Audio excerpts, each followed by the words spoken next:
Men hozir halovatni haqiqiy formulasini aytaman. Payg'ambarimiz sollallohu alayhi vasallamdan deyarli 2 asr keyin hozirgi Iroq hududlarida, Bag'dodda bir buyuk odam İmom Ahmad yashaganlar. Bir kuni safarga ketayotganda yo'lda manzillariga yetmasdan bir shaharda to'xtashga majbur bo'lib qoldilar. Keyin o'sha shaharda bir masjidga kirib, xufton namozini o'qib, endi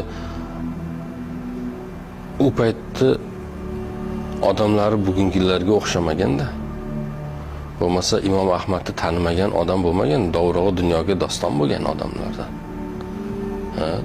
Men Imom Ahmadman desa o'sha yerda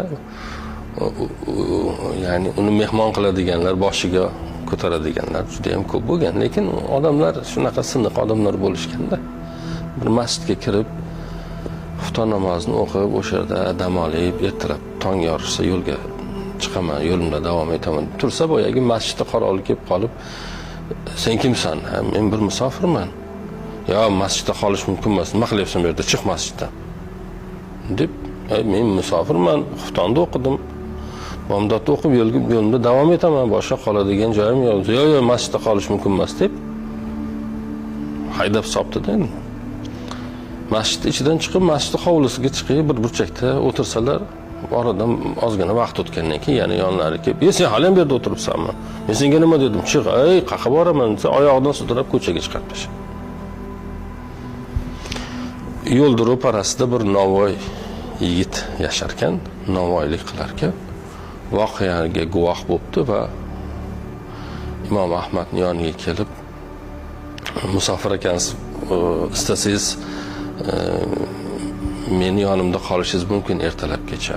Men baribir uxlamayman, novvoyman, non qilaman, xamir qilaman. Novvoylar uxlamaydi, kechasi bilan xamir qilib, ertalab tongda odamlarga non pishirib berish kerak" deb uyiga olib kiribdi. Boyagi yigit ajoyib yigit ekanda. Shu og'zidan zikr tushmas ekanda. To'xtovsiz zikr qilar ekan. Unda solsa ham zikr qilar ekan, suvda solsa ham zikr qilar ekan, nonni mushlasa ham subhanalloh, subhanalloh, alhamdulillah, alhamdulillah deb bir lahza zikrsiz turmas ekanda. Imom Ahmad kuzatib turibdilarda, bir savol bersam maylimi sizga? Savol bering. Bu zikr aytishni qachon o'rgangansiz? Men kichkinaligimdan shunaqaman. Aqlimni taniganimdan beri zikr aytaman. Nima ish qilsam, qadam bosaman, yuraman, o'tiraman, turaman, ish qilaman, uxlayman, boshqa nima qilsam faqat zikr aytaman. Buni foydasi bo'ldimi sizga? Albatta bo'ldi. Nima Allohdan so'ragan bo'lsam hammasi bo'ldi. Nima so'ragan? Qo'limni ko'tarib, nima so'rasam hammasi bo'ldi. Faqat bitta qoldi.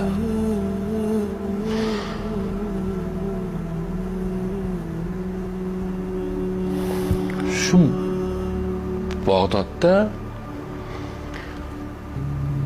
Imom Ahmad degan bir buyuk odam bor ekan.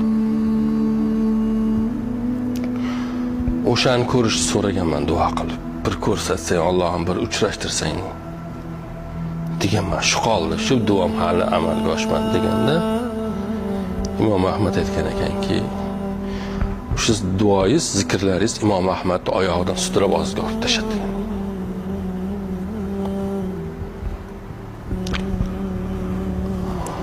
Mana shu formula.